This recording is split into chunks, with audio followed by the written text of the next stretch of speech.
मैं Raj Bahadur Yadav the smart vision classes की इस ऑनलाइन प्लेटफॉर्म पर आप सभी का स्वागत और अभिनंदन करता हूं। मेरे प्यारे दोस्त, हम उम्मीद करते हैं आप स्वस्थ होंगे, मस्त होंगे, आपकी पढ़ाई लिखाई अच्छे से चल रही होगी।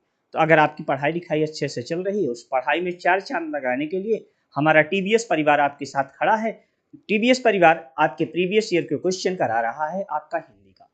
मेरे प्यारे बच्चे, यूपी टेट और यश टेट का जो 25 क्या अब तो 26 में एग्जाम या 25 में अगर करा लेंगे तो करा लेंगे भैया। 25 या 26 का जो भी एग्जाम होने वाला है, 26 में एग्जाम आपका प्रस्तावित है टेट का, तो उसके लिए हम लोग आपको क्लासेस दे रहे हैं। तो जिसके लिए आपको करना क्या है, कुछ नहीं करना है, डाउनलोड कर लीजिए ऐप। कौन सा ऐप डाउनलोड करेंगे? टीबीएस स्मार्ट क्लासेस का, the smart vision smart classes का ऐप आप डाउनलोड कर लीजिए। उस ऐप में आपको सारी जानकारी समय समय पर मिलती रहती है और कौन कौन से पेपर कराए जा रहे हैं या आपके कंटेंट की क्लासेस जो चल रही हैं वो सारी चीज़ें फ्री हैं। ऐसा कोई संस्थान नहीं मिलने वाला है। तो मेरे प्यारे दोस्त, मेरे प्यारे भाई, जल्दी से पहुंचे आप, कहीं मौका छूट ना जाए आपसे। तो चलिए शुरुआत करते हैं आज का सेशन। आज हम लोग देखने वाले हैं किस ईयर का क्वेश्चन, 2017 के क्वेश्चन को देखने वाले हैं।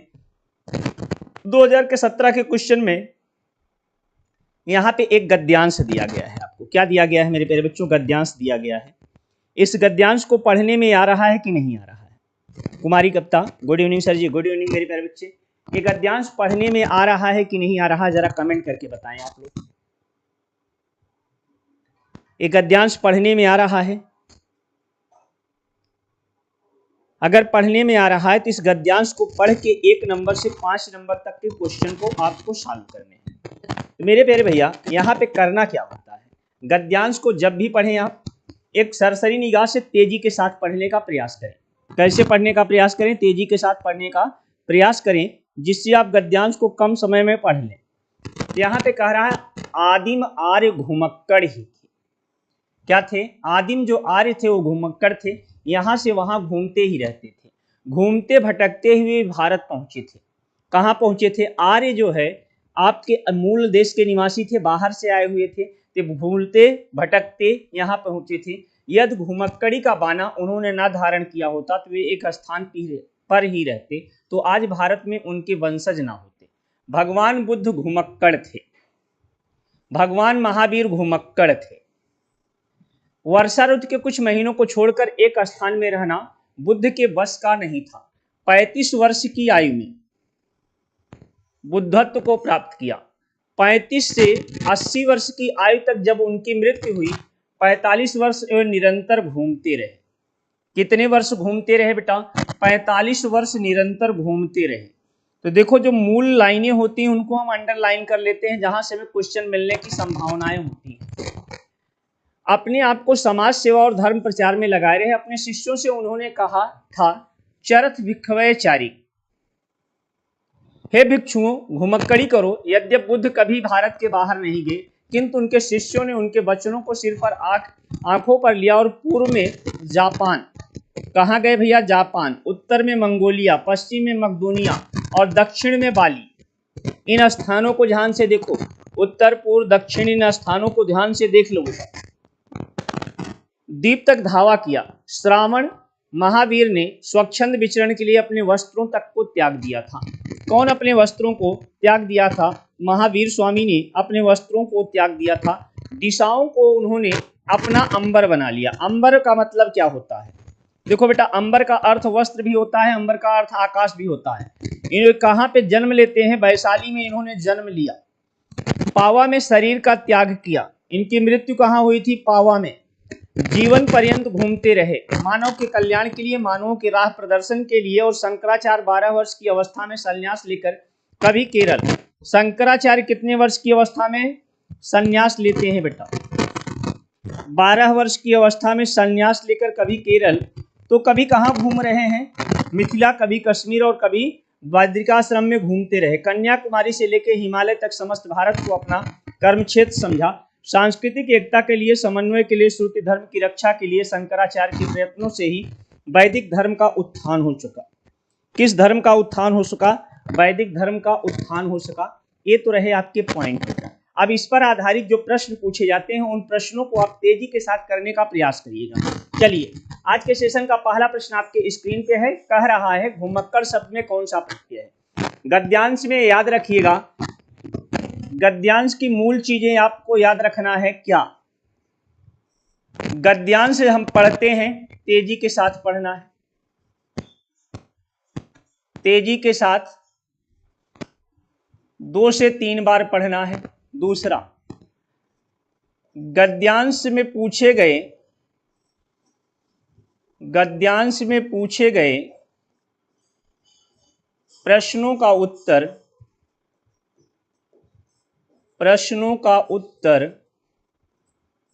गद्यांश से ही देना है, गद्यांश के बाहर से नहीं, गद्यांश से ही देना है। जैसे मेरे प्यारे बच्चे, अगर आपसे पूछ ले मनुष्य का भार चंद्रमा पर 1/6 गुना होता है, कितना होता है? 1/6 गुना होता है, ये सत्य है। लेकिन अगर आपके गद्यांश में दे दे मनुष्य का भार चंद्रमा पर 1/2 गुना होता है, मतलब आधा होता है, तो गद्यांश में अगर 1/2 दिया है तो आपको 1/2 ही लगाना है, यहाँ 1/6 नहीं लगाना है, याद रखिएगा। तो यही है कि गद्यांश से ही आपको आंसर देना होता है। मेरे प्यारे बच्चों, घुमक्कड़ शब्द में कौन सा प्रत्यय है? तो प्रत्यय आपका कहाँ पे जुड़ता है? बाद में जुड़ता है। जब बाद में जुड़ता है तो इस घुमक्कड़ शब्द में कौन सा प्रत्यय है, जल्दी से बता दो आप लोग, जिससे हम लोग आगे बढ़ जाएं भाई। तो आप बताएंगे घुमक्कड़ में अक्कड़ प्रत्यय है। कौन सा प्रत्यय है भाई? अक्कड़ प्रत्यय है। बात समझ में आ गई? अगले प्रश्न पे आए। चलिए अगला प्रश्न देखें, महावीर स्वामी का जन्म कहाँ हुआ था? जल्दी से आंसर करो। महावीर स्वामी का जन्म कहाँ पर हुआ था? जल्दी से आंसर करके बताएं। पावापुरी, वैशाली, कुशीनगर, पारसौली। जो गद्यांश में दिया है इसी गद्यांश के अनुसार आपको लगाना है। महावीर स्वामी का जन्म कहाँ हुआ था? तब इसमें देख लो भाई, वैशाली में जन्म लिया इन्होंने। महावीर स्वामी कहाँ जन्म ले रहे हैं? वैशाली में। और शरीर त्याग कहाँ कर रहे हैं? पावा में। यहाँ पे आपका राइट आंसर क्या होगा? वैशाली होगा बेटा। और शरीर का त्याग कहाँ करते हैं? पावा में। अगले प्रश्न पे आ जाओ, स्वच्छंद में कौन सी संधि है? ये बड़ा प्यारा सा प्रश्न है। इस स्वच्छंद शब्द में कौन सी संधि है? बहुत ही प्यारा सा प्रश्न है। तो तेजी के साथ एक बार, आवाज नहीं आ रही है? यस स्माइल फोन, क्या बात कर रहे हो भाई? आप अपने मोबाइल को नहीं चलाए हो क्या बेटा? सर आवाज नहीं आ रही है। अरे अपने मोबाइल का ऑन कर ले भाई पहले। कुमारी कविता, बोलो बेटा, आवाज आ रही है कि नहीं आ रही है? आवाज आ रही कि नहीं?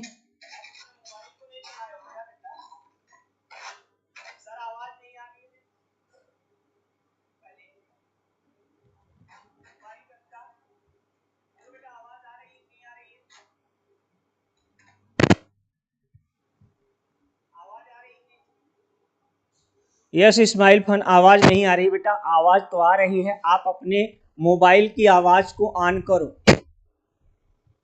वॉइस क्लियर नहीं है, चेक कर लेते हैं। वॉइस की क्लियरिटी को कहो तो हम एक बार चेक कर लेते हैं। आप बताएं, अब वॉइस क्लियर है?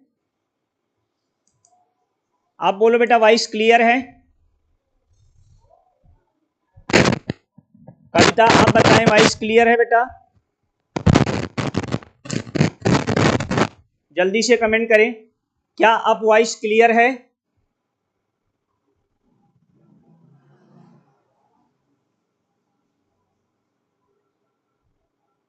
आप बताएं। अब जी है, चलिए कोई बात नहीं बेटा।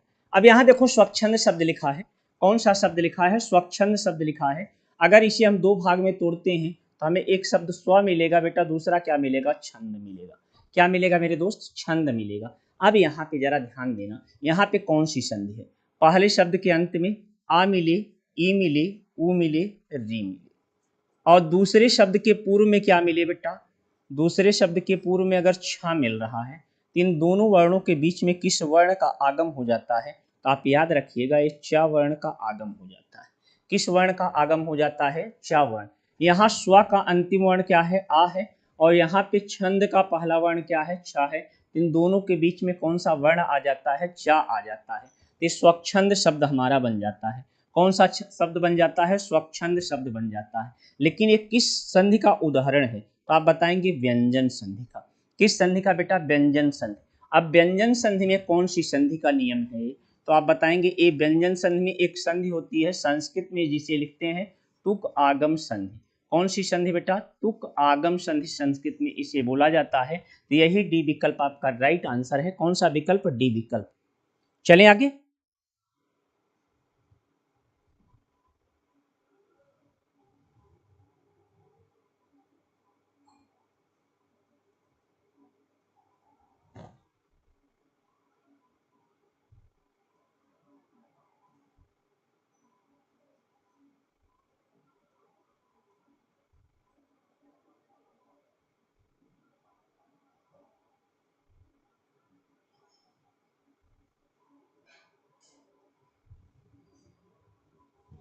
चलें अगले प्रश्न पे आ जाएं।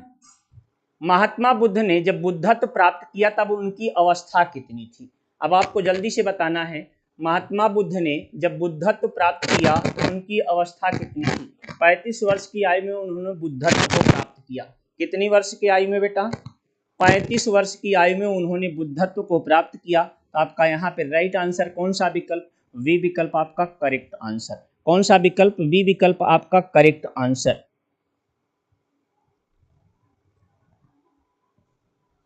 अगले प्रश्न पे आए।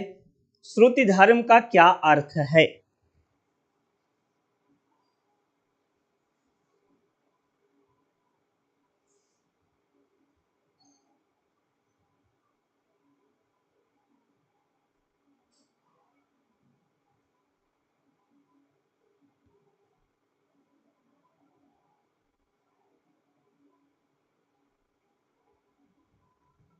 श्रुति धर्म का क्या अर्थ है? जल्दी से मेरे प्यारे बच्चे आंसर करके बताएं। श्रुति धर्म का क्या अर्थ है? यहां पे जरा ध्यान से देख लो भैया, श्रुति धर्म का अर्थ क्या है? श्रुति धर्म की रक्षा के लिए शंकराचार्य के प्रयत्नों से ही वैदिक धर्म का उत्थान हो सका। किसका उत्थान हो सका? वैदिक धर्म का उत्थान हो सका। तो यहाँ श्रुति धर्म से आशय क्या है मेरे प्यारे बच्चे? आप बताएंगे वैदिक धर्म। कौन सा धर्म मेरे प्यारे बच्चे? वैदिक धर्म। डी विकल्प आपका राइट आंसर। कौन सा? डी विकल्प आपका राइट आंसर है मेरे प्यारे बच्चों। कौन सा विकल्प है? डी विकल्प आपका करेक्ट आंसर। चलते हैं अगली प्रश्न पे। हाँ बेटा, वैदिक है क्या? लास्ट में देखा नहीं। वैदिक का उत्थान हो सकता है, तो डी विकल्प आपका करेक्ट आंसर है। कौन सा विकल्प करेक्ट आंसर है? तो डी विकल्प आपका करेक्ट आंसर है। चलिए अगले प्रश्न की तरफ बढ़ते हैं। अगला प्रश्न देखते हैं। निमिष शब्द का पर्याय कौन सा है? जल्दी से आंसर करके बताएंगे। निमिष शब्द का पर्याय कौन सा है? प्रकाश होता है, छिद्र होता है, पूर्ण होता है, क्षण होता है। देखते हैं हमारे किस बच्चे का करेक्ट आंसर आता है। निमिष शब्द का पर्याय क्या है? मेरे प्यारे दोस्त जो बाद में जुड़े हैं उस सेशन को शेयर और लाइक कर देंगे भी। तो यहाँ पे जल्दी से आंसर करके बताएं। क्वेश्चन नंबर 6 आपकी स्क्रीन पे है। निमिष शब्द का पर्याय कौन सा है? तो हमारे सभी भाई बहन का आंसर जल्दी से आना चाहिए। निमिष शब्द का पर्याय क्या है? निमिष शब्द का पर्याय क्या है? निमिष किसे कहते हैं? मेरे प्यारे बच्चे अगर आपका आंसर यहाँ पे क्या आया है? प्रकाश आया है तो आपका आंसर गलत है। छिद्र आया है तो गलत है। पूर्ण आया है तो गलत है। इसका आंसर होता है क्षण। क्या होता है बेटा? निमिष का अर्थ होता है क्षण। क्या होता है? क्षण, जिसे हम और किस नाम से जानते हैं? इसी क्षण को हम पल भी कहते हैं। क्या कहते हैं बेटा? पल भी कहते हैं। तो यहाँ पे डी विकल्प आपका करेक्ट आंसर। क्वेश्चन नंबर 6 का डी। क्वेश्चन नंबर 7, मुझसे उठा नहीं गया वाक्य में कौन सा वाच्य है? मुझसे उठा नहीं गया वाक्य में कौन सा वाच्य है? मुझसे उठा नहीं गया वाक्य में कौन सा वाच्य है? यहाँ पे एक कर्तृ वाच्य है, कर्म वाच्य है या भाव वाच्य है? अगर आपसे पूछे बेटा वाच्य किसे, तो वाच्य क्रिया के रूपांतर को कहते हैं। किसे कहते हैं बेटा? क्रिया के रूपांतर को वाच्य कहते हैं। अब दूसरा प्रश्न यहां आपसे पूछ सकता है वाच्य के प्रकार। किसके प्रकार बेटा? वाच्य के प्रकार। वाच्य कितने प्रकार का होता है? तो आपका आंसर होगा वाच्य हमारे 3 प्रकार के होते हैं। वाच्य कितने प्रकार के होते हैं? तो आपके 3 प्रकार के होते हैं। कौन कौन से? पहला है कर्तृवाच्य, दूसरा कर्मवाच्य, तीसरा भाववाच्य।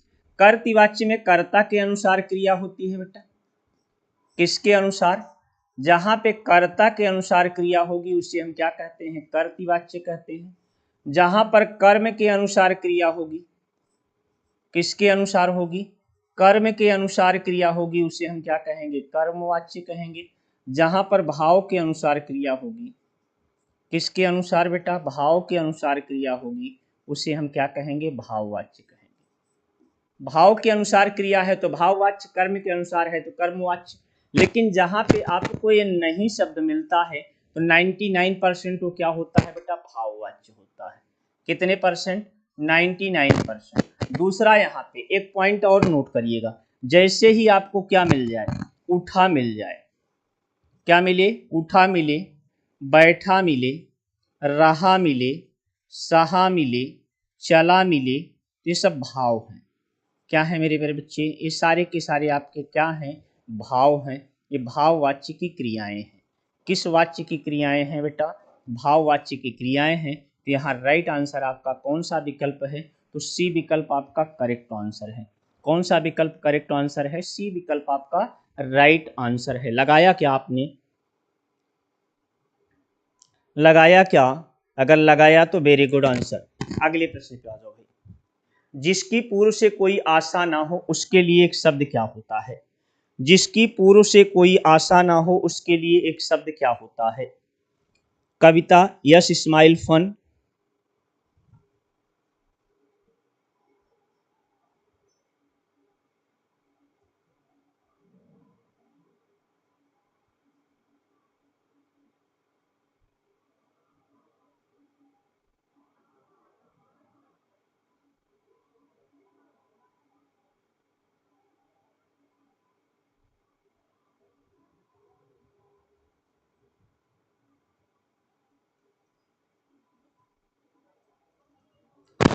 यहाँ पे प्रत्याशा, अप्रत्याशित, अपरिमेय, अनाहूत। अगर आपका आंसर अप्रत्याशित होगा बेटा तो आपका राइट आंसर है। क्या है? जिसकी पूर्व से कोई आशा ना हो के लिए एक शब्द क्या होता है? अप्रत्याशित। आपका भी आंसर है अप्रत्याशित बेटा। जिनका आंसर होगा अप्रत्याशित उसका आंसर एकदम करेक्ट है। अनाहूत किसे कहते हैं बेटा? जिसे बुलाया ना गया हो। जिसे बुलाया ना गया हो उसे हम क्या कहते हैं? अनाहूत कहते हैं। जिसकी माप ना हो उसे हम क्या कहते हैं? अपरिमेय कहते हैं। क्या कहते हैं बेटा? अपरिमेय कहते हैं। अगले प्रश्न पे आ जाओ। गोधूम शब्द का तद्भव शब्द क्या है? गोधूम शब्द का तद्भव शब्द क्या है? तो जल्दी से मेरे प्यारे बच्चे आंसर करके बताएं। गोधूम किसे कहते हैं? गाय तद्भव शब्द है। इसका क्या होता है बेटा? गौ होता है। गोबर, गोमय या गोविष्ठ? गोमय या गोविष्ठ?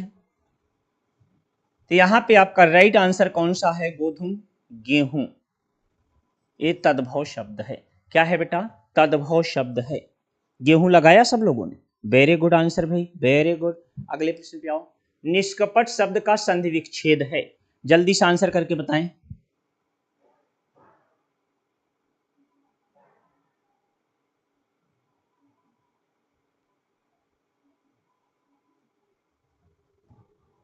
जल्दी से आंसर करके बताएं। निष्कपट शब्द का संधि विच्छेद है। तो मेरे प्यारे बच्चे क्या बन जाएगा? निधन कपट बन जाएगा। क्या बन जाएगा? निधन कपट। विसर्ग के स्थान पे क्या आ जाएगा? मूर्धन्य सा आ जाएगा। क्या आ जाएगा बेटा? मूर्धन्य सा आ जाएगा। यहाँ पे राइट आंसर हो जाएगा आपका पहला विकल्प, निधन कपट। एक किस संधि का उदाहरण है? तो आपका आंसर होगा ये हमारे विसर्ग संधि का उदाहरण है। किस संधि का उदाहरण है भाई? ये विसर्ग संधि का उदाहरण है। मेरे प्यारे बच्चे बात समझ में आ गई? इसी तरह का शब्द मिलता है हमें धनु प्लस टंकार। क्या मिलता है? धनु प्लस टंकार। जब इसको हम जोड़ते हैं तो हमें क्या मिल जाता है? धनुष टंकार। क्या बन जाता है बेटा? धनुष टंकार बन जाता है। बात समझ में आई? इसी तरह का शब्द हमको और मिलता है वही धन कार। क्या मिलता है बेटा? वही धन कार। यहाँ पे क्या आ जाएगा आपका मूर्धन्य शब्द, यहाँ भी आ जाएगा, ये हमारा शब्द हो जाएगा बहिष्कार। क्या हो जाएगा बेटा? बहिष्कार। तो यहाँ पे ए विकल्प आपका करेक्ट आंसर है। कौन सा विकल्प? ए विकल्प आपका राइट आंसर है। आपने भी लगाया, आपने भी लगाया ए विकल्प। चलिए अगले प्रश्न पे आओ, 11 नंबर। निम्न में से किस शब्द की वर्तनी सही है? आपको जल्दी से बताना है कौन सी वर्तनी सही है। अनुग्रहित होता है या अनुगृहित होता है? अनुग्रहित होता है या अनुग्रहित होता है? मेरे प्यारे दोस्त, मेरे प्यारे भाई, जल्दी से आंसर करके बताएंगे, जल्दी से आंसर करके बताएंगे हमारे सभी दोस्त भाई, तेजी से आंसर आना चाहिए यहाँ पे। देखते हैं हमारे किस बच्चे का करेक्ट आंसर आ रहा है भाई। जो बच्चे हमारे साथ बाद में जुड़े हैं सेशन को शेयर और लाइक करते रहेंगे।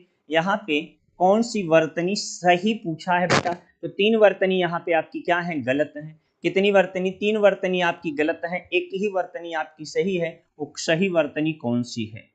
वो सही वर्तनी कौन सी है? तो आपका आंसर होगा ए बी विकल्प। कौन सा विकल्प बेटा? बी विकल्प आपका राइट आंसर होगा, अनुगृहित। कौन सा बेटा? बी विकल्प आपका राइट आंसर है, 11 का भी अनुगृहित। अगले प्रश्न पे आ जाओ, क्वेश्चन नंबर 12। अपेक्षा का विशेषण शब्द क्या होता है? अपेक्षा का विशेषण शब्द क्या होता है? जल्दी से मेरे प्यारे बच्चे आंसर करिएगा। अपेक्षा का सापेक्ष विशेषण होगा, उपेक्षा होगा, निरपेक्ष होगा या अपेक्षित होगा? सापेक्ष का निरपेक्ष आपका क्या होता है बेटा? विलोम होता है। अपेक्षा का उपेक्षा होगा या अपेक्षित होगा? तो देखते हैं हमारे किस बच्चे का करेक्ट आंसर आता है। 12 का डी हमारे बच्चों का आंसर आ रहा है। अपेक्षा शब्द में क्या लग गया? इत प्रत्यय लग गया बेटा।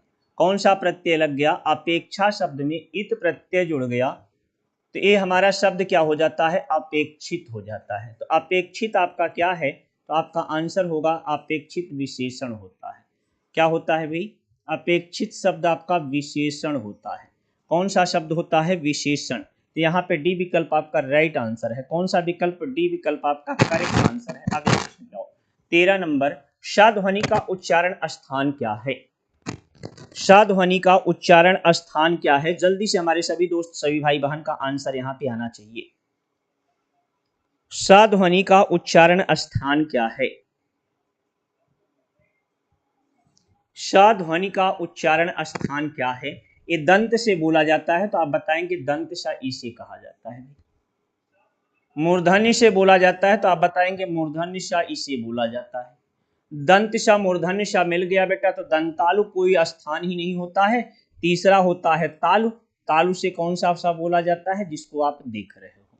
तो यही आपका सी विकल्प आपका राइट आंसर हो जाएगा। कौन सा राइट आंसर हो जाएगा? सी विकल्प राइट आंसर हो जाएगा। दंत से पहला वाला सा देख रहे हो भाई, मूर्धा से दूसरा वाला सा, तालु से तीसरा वाला सा। ये तीसरा वाला ही सा आपसे पूछा गया था। इस सा का स ध्वनि का उच्चारण स्थान क्या है? तो आपका आंसर होगा श का उच्चारण स्थान हमारा क्या है? तालु है। वेरी गुड आंसर मेरे प्यारे बच्चों। 13 का सी हमारे बच्चों का भी आंसर आया है भाई। चलिए, अत्यंत शब्द में प्रयुक्त उपसर्ग कौन सा है और इस अत्यंत शब्द में संधि कौन सी है? दोनों प्रश्नों का आंसर करना है आपको। संधि भी बताना है और इसमें उपसर्ग भी बताना है। संधि और उपसर्ग दोनों बताने हैं। तो देखते हैं हमारे किस भाई बहन का करेक्ट आंसर यहाँ पे। आप लोग अपने संख्या बल को बढ़ा नहीं रहे हो भाई, क्या बात है? हमारे पढ़ाने में कहीं से कमी है? तो बताएं जल्दी से।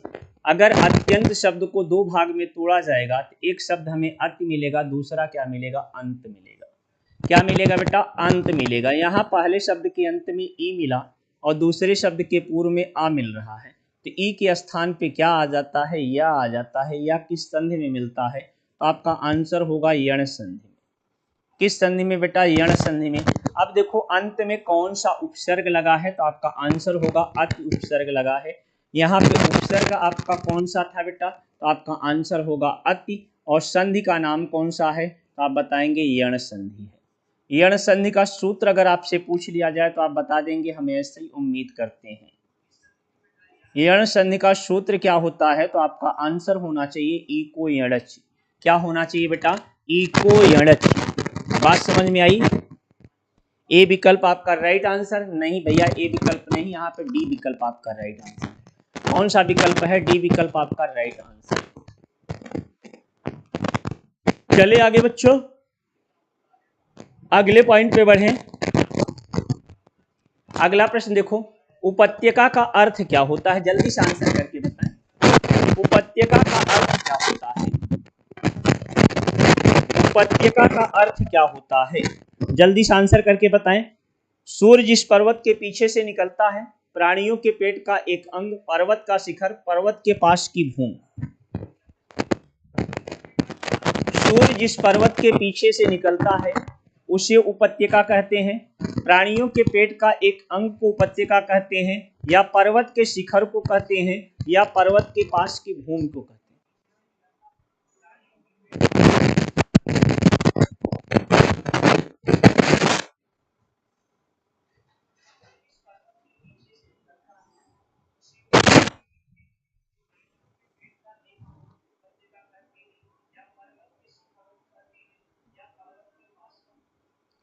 तेजी से आंसर करके बताएं भाई। यहाँ पे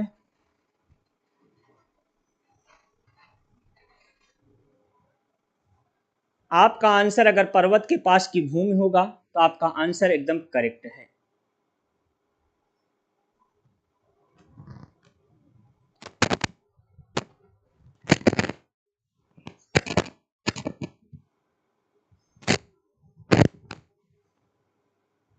पंद्रह का डी।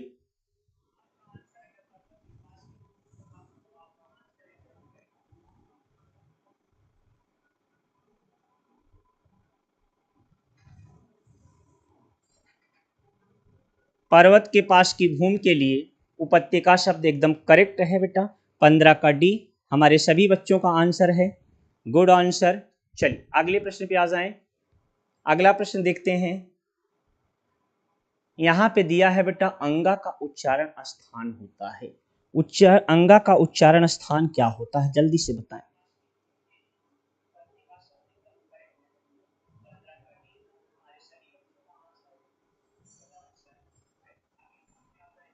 ये अंगा है बेटा, ये ध्यान रखिएगा, ये ड नहीं है। क्या है? अंगा है। अंगा यहाँ बिंदी लगी हुई है तो इसे हम अंगा पढ़ते हैं। ड लिखते हैं तो हमारा इस तरह से लिखा होता है। तो इस ड का उच्चारण स्थान क्या होता है? तो आप बताएंगे मूर्धा है। क्या है बेटा? इस ड का उच्चारण स्थान मूर्धा है। लेकिन यहाँ अंगा का उच्चारण स्थान क्या कंठ तालव्य है? तो आप कहेंगे नहीं, कंठ तालव्य से हमारा कौन सा वर्ण बोला जाता है? ए और अय बोला जाता है। क्या बोला जाता है? मूर्धन्य से आपका क्या मैंने बता दिया भाई, कंठोष्ठ से क्या बोला जाता है? तो आप बताएंगे ओ और औ बोला जाता है। अब यहाँ पे एक ही विकल्प आपके पास बचता है, इसे हम पांचवा वर्ण है तो इसे हम नासिक वर्ण कह लेंगे। क्या कह लेंगे बेटा? नासिक वर्ण कह लेंगे। अगर अंगा है तो इसे हम नासक वर्ण कह सकते हैं, या इसे हम और किस नाम से जानते हैं? इसे कंठ वर्ण के नाम से जानते हैं। किस वर्ण के नाम से जानते हैं? कंठ वर्ण के नाम से जानते हैं। बात समझ में आ गई? अगर समझ में आ गई, नीलम चौधरी ए विकल्प, वेरी गुड आंसर भाई नीलम। चलो अगले प्रश्न पे आए भाई हम लोग। आज के सेशन का 17 नंबर, 4 गज मलमल में कौन सा विशेषण है? तो देखते हैं हमारे किस भाई बहन का करेक्ट आंसर आता है। 4 गज मलमल में कौन सा विशेषण है? 4 गज मलमल में कौन सा विशेषण है? तो मेरे प्यारे बच्चे यहाँ पे देखो, ये मलमल है। मलमल होता क्या है? तो कपड़ा है। तो कपड़े की क्या होती है? तो आप बताएंगे नाप माप तौल में से कुछ होती है क्या? बोलो भाई। कपड़े की नाप होती है, माप होती है, या तौल होती है? जल्दी से आंसर करके बताएं। अगर नाप माप और तौल वाली वस्तुएं आती हैं तो उसे हम क्या कहते हैं? परिमाण कहते हैं। क्या कहते हैं बेटा? परिमाण कहते हैं। तो जल्दी से यहाँ पे आंसर करके बताओ, कपड़े का क्या किया जाता है? नाप किया जाता है, माप किया जाता है, या तौल किया जाता है? हमारे सारे बच्चों का आंसर यहाँ पे होना चाहिए। 17 का सी, यस इस्माइल, नीलम चौधरी, कुमारी कविता, तीनों बच्चों का आंसर इनका आया है। कपड़े की क्या होती है बेटा? माप होती है। एकदम करेक्ट है। माप होती है, नाप नहीं होती है। नाप का मतलब होता है लीटर में। क्या हो? लीटर में जो हो उसे नाप कहते हैं। अगर मीटर में है तो उसे हम माप कहते हैं। क्या है, मीटर वाले की माप होती है और लीटर वाले की नाप होती है, और किलो वाले की क्या होती है, तौल होती है। पॉइंट बहुत इंपॉर्टेंट है। तो यहाँ पे कौन सा विशेषण है भैया, ये परिमाण का बोध करा रहा है, परिमाण बोधक है। कौन सा है, परिमाण बोधक है। सी विकल्प आपका करेक्ट आंसर है। कौन सा विकल्प है, सी विकल्प आपका राइट आंसर है। क्वेश्चन नंबर 18, शीश का तत्सम स्वरूप क्या है। शीश का तत्सम रूप क्या है, जल्दी से आंसर करके बताएं। शीश का तत्सम रूप क्या है, जल्दी से हमारे सभी बच्चे आंसर करके बताएंगे। शीश का तत्सम रूप क्या है। देखते हैं हमारे किस भाई बहन का करेक्ट आंसर आता है। शीश का तत्सम रूप, शीश किसे कहते हैं, शीशा को कहते हैं, शीर्ष को कहते हैं, सिरा को कहते हैं, शीर्षक को कहते हैं। क्वेश्चन नंबर 18 आपकी स्क्रीन पे है। शीश का तत्सम रूप, किसी बच्चे का कोई आंसर नहीं। शीशा कहते हैं बेटा, शीर्ष कहते हैं, सिरा कहते हैं, शीर्षक कहते हैं। तो अगर आपका भी आंसर शीर्ष होगा, क्या होगा भाई, शीर्ष होगा, तो आपका एकदम करेक्ट आंसर है। क्या होगा, शीर्ष लगाया होगा आपने भाई, तो आपका आंसर एकदम करेक्ट है। क्या लगाया है, शीर्ष लगाया है शीश का, तो आपका आंसर एकदम राइट है। सिरा नहीं बेटा, यास्मीन प्रवीण, सिरा नहीं होता है, तत्सम पूछा है। शीश का तत्सम रूप क्या होता है, शीर्ष होता है। अगले प्रश्न पे आ जाएं। चौराहा शब्द में कौन सा समास है। आपसे पूछे बेटा एकांकी, या आपसे पूछे दिगु, या आपसे पूछे दुमट, या आपसे पूछ ले एक तंत्र, या आपसे पूछ ले द्विवेदी, या आपसे पूछ ले तिराहा, या आपसे पूछ ले चतुर्वेदी, या आपसे पूछ ले तिरंगा। इन सब में कौन सा समास है। तो आपका आंसर होगा इन सब में हमारा द्विगु समास है। कौन सा समास है बेटा, द्विगु समास है। तो चौराहा में कौन सा समास होगा, जल्दी से आंसर करके बताएं। चौराहा शब्द में कौन सा समास होगा। सभी हमारे भाई बहन का आंसर तेजी से आना चाहिए। चौराहा में कौन सा समास है, या ये सारे बच्चे तो हमारे द्विगु समास लगा दिए, इसमें भी भाई चौराहा में भी द्विगु है। चलो अच्छा बताओ, पंचगंगा में कौन सा समास है, पंचगंगा में कौन सा समास है, या सप्त सिंधु में कौन सा समास है। ये दो प्रश्न और हैं, इनको भी निपटा दो इसी समय। पंचगंगा दिया गया है, सप्त सिंधु दिया गया है, इन दोनों में जल्दी से बताना है कौन सा समास है। चलो ये चौराहा में भी मैंने मान लिया द्विगु समास का उदाहरण है बेटा, और ये तो आपके द्विगु समास के उदाहरण है। यहाँ पे दो शब्द और दे दिया हूं, पंचगंगा और सप्त सिंधु। इन दोनों का अभी आंसर जल्दी से करके बता दें। सिंधु, जल्दी से आंसर करके बताएंगे हमारे बच्चे, इन दोनों में कौन सा समास है। देखना है हमारे किस बच्चे का करेक्ट आंसर यहां पे आता है। कुमारी कविता अव्ययी भाव समास, वेरी गुड आंसर बेटा। यहां पे ध्यान रखना बेटा, क्या ध्यान रखना है आपको, अगर ये नदी का नाम मिल जाए, पहले क्या मिले, पहले आपको संख्या मिले, पहले आपको संख्या मिले और बाद में नदी का नाम आए, क्या आए, बाद में नदी का नाम आ जाए, तो वहां पे कौन सा समास हो जाएगा, अव्ययी भाव समास। एकदम राइट आंसर है कविता का। कविता के अतिरिक्त और किसी ने भी बताया होगा बेटा, उनका भी राइट आंसर है। ऐसा ना सोचिएगा कि केवल हमने कविता को राइट कर दिया। अगर आप लोगों में से भी कोई अव्ययी भाव लगाया होगा तो उसका भी आंसर करेक्ट है। चलें अगले प्रश्न की तरफ। चलिए आइए देखते हैं अगला प्रश्न। अपने साथियों को आप शेयर करते रहे बेटा। आंख की किरकिरी होना का अर्थ क्या है, आंख की किरकिरी होना का अर्थ क्या है। देखो बेटा, ये आपका कॉमन क्वेश्चन माना गया था।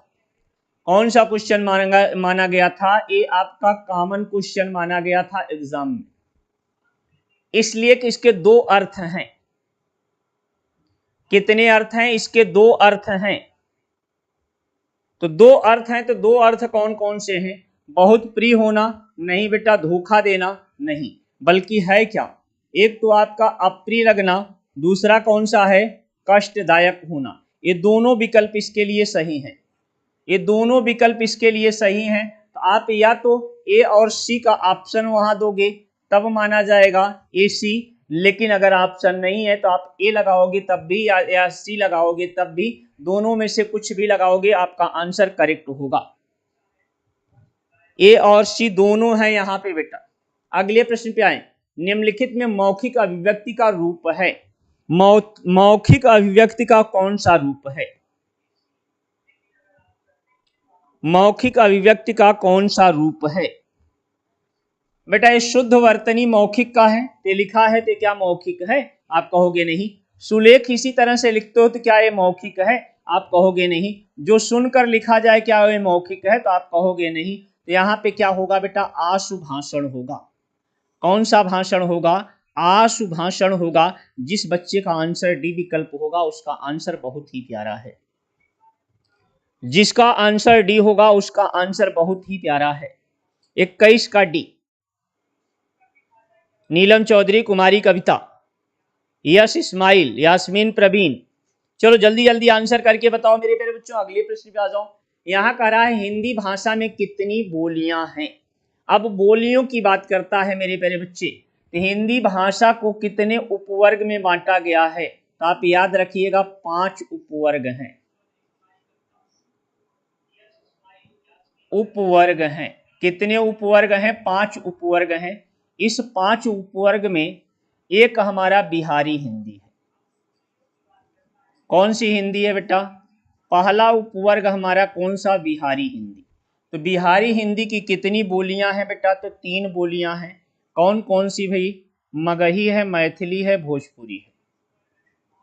कौन सी बेटा? मगही, मैथिली और भोजपुरी।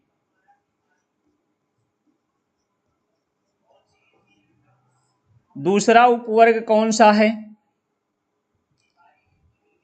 दूसरा उपवर्ग कौन सा है? तो आपका आंसर होगा पूर्वी हिंदी।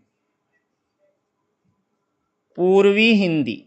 पूर्वी हिंदी की कितनी बोलियां मिलती हैं? तो आप बताएंगे 3 बोलियां मिलती हैं।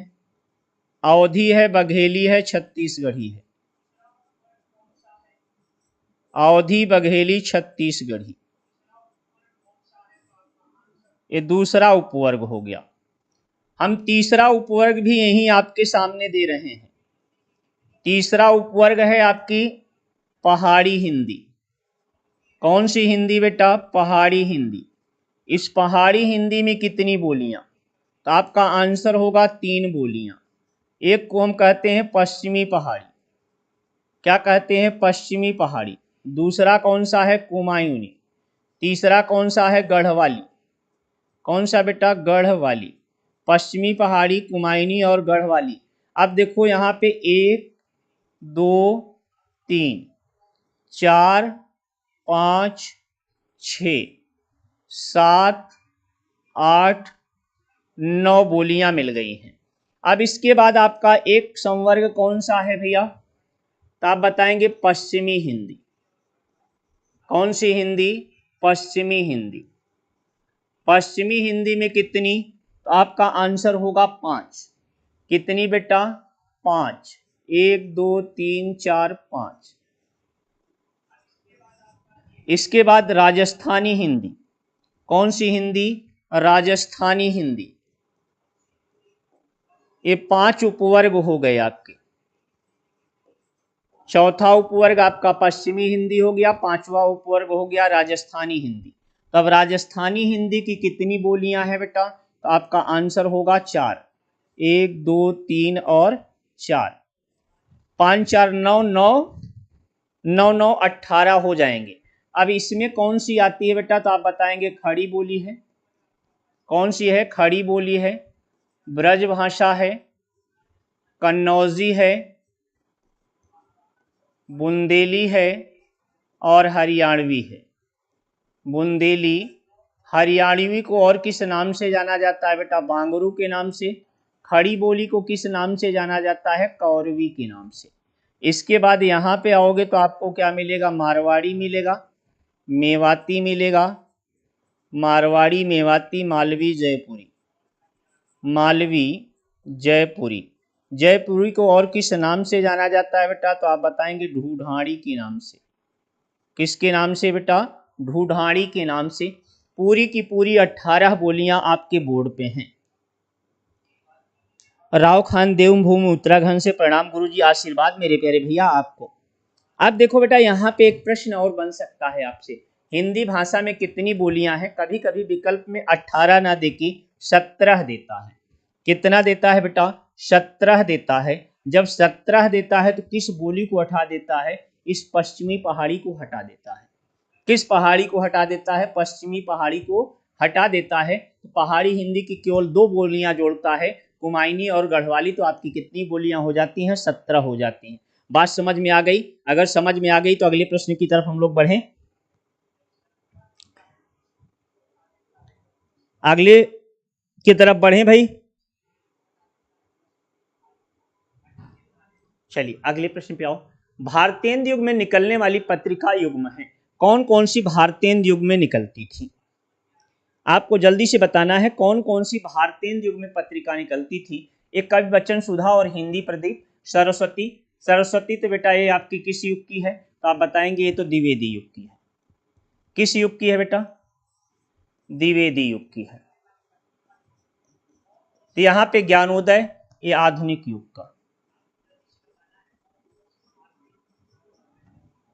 नवनीत आपका आधुनिक युग का। तो यहाँ पे राइट आंसर आपका क्या हो जाएगा बेटा, कवि वचन सुधा और हिंदी प्रदीप।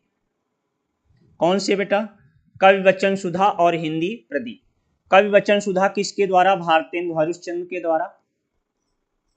हिंदी प्रदीप बालकृष्ण भट्ट के द्वारा। तो ये आपका राइट आंसर हो जाएगा ए विकल्प। कौन सा विकल्प, ए विकल्प। अगले प्रश्न पे आ जाओ। तद्भव पत्रिका के संपादक का नाम क्या है? मेरे प्यारे बच्चे तद्भव पत्रिका के संपादक का नाम क्या है, जल्दी से आंसर करके बताएं। तद्भव पत्रिका के संपादक का नाम क्या है? तो मेरे प्यारे बच्चे लीलाधर जगूड़ी हैं, विश्वनाथ प्रसाद तिवारी हैं, हरे प्रकाश उपाध्याय हैं या अखिलेश हैं। तो देखते हैं हमारे किस बच्चे का करेक्ट आंसर आता है। यहाँ पे अगर डी विकल्प लगाया होगा आपने अखिलेश तो आपका राइट आंसर है। कौन सा विकल्प लगाया होगा, डी विकल्प लगाया होगा अखिलेश, तो आपका राइट आंसर है। अगला प्रश्न है 12 बरस लो कुकुर जीवे अरु 13 लो जिए सियार, यह पंक्ति किसकी है? 12 बरस लो कुकुर जीवे और 13 बरस ले जिए सियार, ये किसकी पंक्तियां हैं? तो जल्दी से मेरे प्यारे बच्चे आंसर करने का प्रयास करेंगे। ये कहां से ली गई हैं? विद्यापति। इनकी रचना का नाम बेटा पदावली। विद्यापति की कौन सी रचना, पदावली। और कौन सी रचना है इनकी बेटा, तो आपका आंसर होगा कीर्तिलता। कौन सी लता, कीर्तिलता। कीर्तिलता के अलावा आपका आंसर कीर्ति पताका। कौन सी पताका, कीर्ति पताका। अब चंद्रवरदाई, इनकी रचना का नाम है पृथ्वीराज रासो। चंद्रवरदाई, पृथ्वीराज रासो। अगले हैं नरपति नाल, विसल देव रासो। विसल देव रासो। जगनिक की रचना का नाम है बेटा परमाल रासो। जगनिक की रचना का नाम है परमाल रासो। इस परमाल रासो को और किस नाम से जाना जाता है? परमाल रासो को और किस नाम से जाना जाता है? मेरे प्यारे दोस्त आपका आंसर होगा इसे आल्हा खंड कहा जाता है। क्या कहा जाता है, आल्हा खंड कहा जाता है या आल्ह खंड कहा जाता है। किस नाम से जाना जाता है, आल्हा खंड या आल्ह खंड के नाम से जाना जाता है। बात समझ में आ गई, आल्ह खंड या आल्हा खंड। अब मेरे प्यारे बच्चे इस आल्ह खंड या आल्हा खंड का गायन कहाँ पे होता है, आप बताएंगे। एक तो मध्य प्रदेश में होता है, दूसरा उत्तर प्रदेश में होता है। कहाँ पे होता है, मध्य प्रदेश। किस ऋतु में होता है, तो आप बताएंगे किस ऋतु में होता है इसका गायन, तो पावस ऋतु में। पावस लिख के देगा बेटा, पावस का अर्थ होता है वर्षा ऋतु में। इसी वर्षा ऋतु में गाए जाने वाले इस परमाल रासों की पंक्तियां हैं ये किसके द्वारा लिखी गई हैं? ये जगनिक के द्वारा लिखी गई हैं। तो डी विकल्प आपका राइट आंसर है। कौन सा विकल्प बेटा? डी विकल्प आपका राइट आंसर है। जिन्होंने लगाया होगा डी बेटा उनका आंसर एकदम करेक्ट है। अगले प्रश्न पे आओ। निम्नलिखित में से किस देश में हिंदी भाषा का प्रयोग लिखने एवं बोलने में किया जाता है? जल्दी से बताना है किस देश में हिंदी भाषा का प्रयोग लिखने और बोलने में किया जाता है? किस देश में? ऑस्ट्रेलिया में किया जाता है, दक्षिण अमेरिका में किया जाता है, पाकिस्तान में किया जाता है या मॉरिशस में किया जाता है? हमारे बच्चे जल्दी से बताएंगे। हिंदी भाषा का प्रयोग त्रिनिडाद, कहाँ पे मेरे प्यारे बच्चे? त्रिनिडाद, श्रीलंका, कहाँ पे? श्रीलंका। मलाया, कहाँ पे? मलाया। टोबैगो, कहाँ पे मेरे प्यारे बच्चे? टोबैगो। और कहाँ पे? दक्षिण अफ्रीका, म्यांमार, म्यांमार। इन देशों में हिंदी भाषा का प्रयोग बहुतायत में किया जा रहा है बेटा। और यहाँ पे राइट आंसर क्या होगा? मॉरिशस। मॉरिशस की 90% जनसंख्या, कितनी प्रतिशत जनसंख्या? 90% जनसंख्या हिंदी का प्रयोग करती है। कितने प्रतिशत? 90%। अगले प्रश्न पे आ जाए। सूरसागर किस भाषा की रचना है? मेरे प्यारे बच्चे आपको पहले तो ये बताना है सूरसागर लिखा किसने? तो सूरदास ने लिखा। सूरदास किसके शिष्य थे? तो आपका आंसर होगा वल्लभाचार्य के शिष्य थे। किसके शिष्य थे बेटा? वल्लभाचार्य के शिष्य थे। इन्हें किस रस का सम्राट कहा जाता है? इन्हें वात्सल रस का सम्राट कहा जाता है। वात्सल रस का सम्राट कहा जाता है। मेरे प्यारे बच्चे इनकी रचना कौन सी थी? सूरसागर। सूरदास की सूरसागर। सूरसागर किस भाषा में लिखी गई है? तो आप बताएंगे ब्रज भाषा में। किस भाषा में बेटा? ब्रज भाषा में। अगले प्रश्न पे आओ। वीरों का कैसा हो बसंत कविता किसने लिखी है? वीरों का कैसा हो बसंत कविता किसने लिखी है? यहाँ पे इस सुमित्रा कुमारी चौहान ने लिखा है, सुभद्रा ने लिखा है, माखनलाल ने लिखा है, रामधारी सिंह दिनकर ने लिखा है। 28 नंबर के प्रश्न का हम टकटकी लगाए बैठे हैं। हमारे किस बच्चे का टपाक से सही आंसर आता है? नीरज सिंह का, कुमारी कविता का, यास्मीन प्रवीण का, यश इस्माइल का। देखते हैं हमारे किस बच्चे का करेक्ट आंसर आ रहा है। क्वेश्चन का आंसर लिख दे रहे हैं भैया तो क्वेश्चन नंबर लिख के दीजिएगा जिससे हमको पता चले। यस इस्माइल फंड 28 का बी, कुमारी कविता 28 का बी, नीलम चौधरी 28 का B, Neeraj Singh B, Subhadra Kumari Chauhan very good answer मेरे प्यारे बच्चे। जिनका आंसर सुभद्रा कुमारी चौहान आया है भैया उनका आंसर बहुत सा प्यारा है। अगला प्रश्न है 22 नंबर। निम्नलिखित में कौन सी व्याकरण और वर्तनी से शुद्ध भाषा कहलाती है?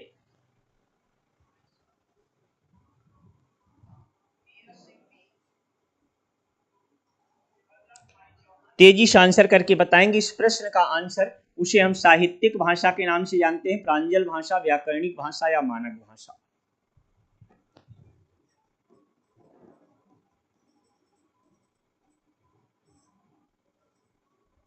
स्टैंडर्ड भाषा,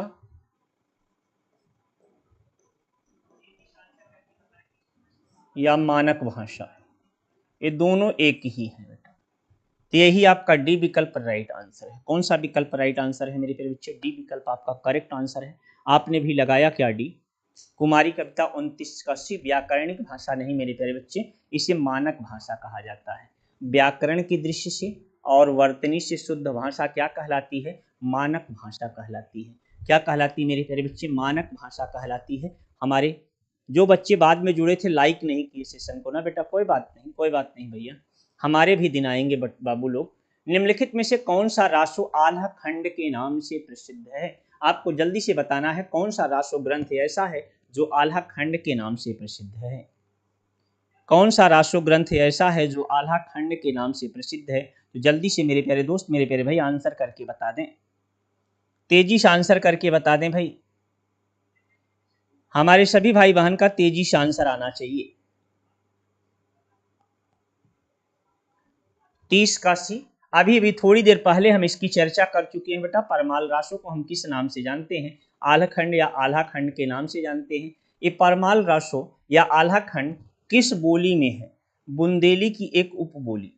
किसकी बोली है बेटा? बुंदेली की एक उपबोली। उपबोली का नाम क्या था? बुंदेली की एक उपबोली। उपबोली कौन सी है? तो बनाफरी है बेटा। कौन सी है? बनाफरी में लिखा गया है। किसमें लिखा गया है? बुंदेली की एक उपबोली बनाफरी में लिखा गया है। इसमें किसकी कथा है? यहाँ पे महोबा के परमार्थ देव आश्रित आल्हा और ऊदल। किसके मेरे प्यारे बच्चे? आल्हा और ऊदल नामक दो वीर सरदारों की कथा है। आल्हा और ऊदल नामक दो वीर सरदारों की कथा। आल्हा ऊदल वीर सरदार की कथा है। वीर सरदार की कथा है। मेरे प्यारे दोस्त, मेरे प्यारे भाई, आपने देखा ये 30 प्रश्न। इन 30 प्रश्नों का हमने आपको क्या कराया? एकदम अच्छे से डिफाइन कराया है मेरे प्यारे बच्चों। इन क्वेश्चनों को आप देख लीजिए। मेरे प्यारे दोस्त, मेरे प्यारे भाई, अगर आप यूपी टेट 2026 प्राइमरी लेवल प्राथमिक के लिए बैच की तलाश में हैं, कहीं हम पैसा दे के बैच खरीदें, तो आपको कहीं पैसा दे के बैच खरीदने की जरूरत नहीं है। 5500 रुपये हमारी फीस थी, हमारे संस्थान ने इसको फ्री कर दिया है। क्या कर दिया है? फ्री कर दिया है एकदम। इसमें आपको मिलेगा क्या? लाइव और रिकॉर्डेड क्लास मिलेगा, क्लास पीडीएफ मिलेगा, टेस्ट सीरीज मिलेगी, प्रैक्टिस मिलेगा, डाउट सेशन मिलेगा। मेरे प्यारे बच्चे, हमारा जो चैनल है भरोसे का प्रतीक है द स्मार्ट विजन क्लासेज। कौन सा? The smart vision classes. अगले पॉइंट पे आएंगे। आवर कोर्सेज हमारे कौन कौन से कोर्स संचालित हैं बेटा? तो टीजीटी है, पीजीटी है, एलटी है, जीआईसी है, यूजीसी नेट, जेआरएफ है। इसके अलावा और क्या हम संचालित कर रहे हैं? सीटेट कर रहे हैं, यूपी टेट कर रहे हैं, यस टेट कर रहे हैं, डीएसएसबी है, बीपीएससी है, केबीएस है, एनपीएस है, ईएमआरएस के एग्जाम के लिए हम आपको तैयारी करा रहे हैं। किसकी तैयारी करा रहे हैं? इतने एग्जाम के लिए तैयारी करा रहे हैं मेरे प्यारे बच्चे। Thanks for watching. आपने smart vision classes, the smart vision classes में अपना बहुमूल्य समय दिया, इसके लिए हम दिल से तहे गुजार हैं। धन्यवाद है आपको मेरे प्यारे भैया। लेकिन जब क्लास हमारी समाप्त हो जाए तो एक सार्थक या निरर्थक, अगर आपको अच्छी लगी तो एक सार्थक कमेंट कर दीजिएगा, और अगर क्लास आपको निरर्थक लगी है तो एक निरर्थक कमेंट जरूर करिएगा। मैं आपसे ये उम्मीद लगाए बैठा हूँ। आज के लिए बस इतना ही। दीजिए हमें इजाजत। जय हिंद, जय भारत।